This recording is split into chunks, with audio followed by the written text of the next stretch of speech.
It was a long process why I chose to come to the US. I was very unhappy back in Saudi. I was living a double life. I was lying to my family. I was lying to everybody around me. I didn't like wearing the hijab every day. It really bothered me that I wasn't going to be able to be myself. And so I left, and I honestly don't regret it. So my journey leaving religion started when I was around high school. It was the year I decided, you know what, I'm gonna be more religious. I'm gonna read the Quran from start to finish, and this time I'm gonna read it and I'm gonna look really deeply in it. So this time around, when I was reading it, I reached the chapter of the book, which is called Surat An-Nisa, which means women. And then you reach the area or the verse that speaks about how the men are the rulers of women, then goes on to discuss what to do when your wife is disobedient. But the contrast was huge, whereas a disobedient wife is disciplined using, different methods. A disobedient husband is not disciplined at all. If anything, the woman gives up part of her rights, so her husband goes back to her. I was very troubled by this, so I went to my mother and I asked her about it, and I asked her why there's a difference. And her answer to me was, because when a woman becomes disobedient, then the whole society crumbles.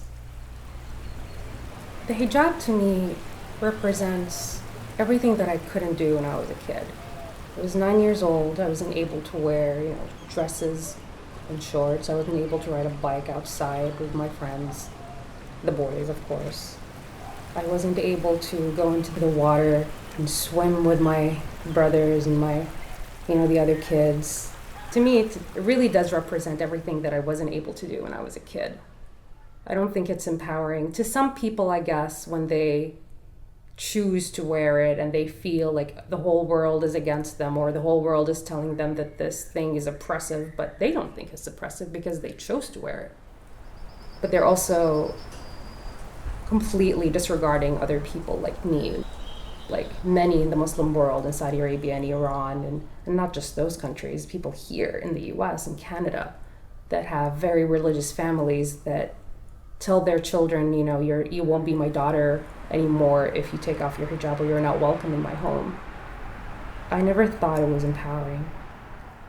It's been really bothering me that the left has been looking at the hijab as a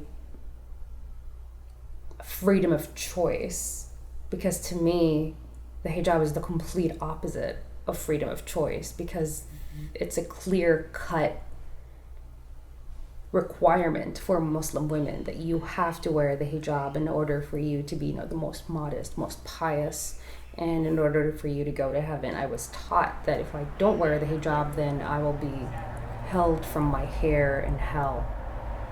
So the way I see it, when women are brought up in a religion, a very misogynistic religion, like Islam, for example, where they are taught to cover up when they're young, and they're given half of what their male counterparts get in inheritance, and that affects them in realizing what their worth is.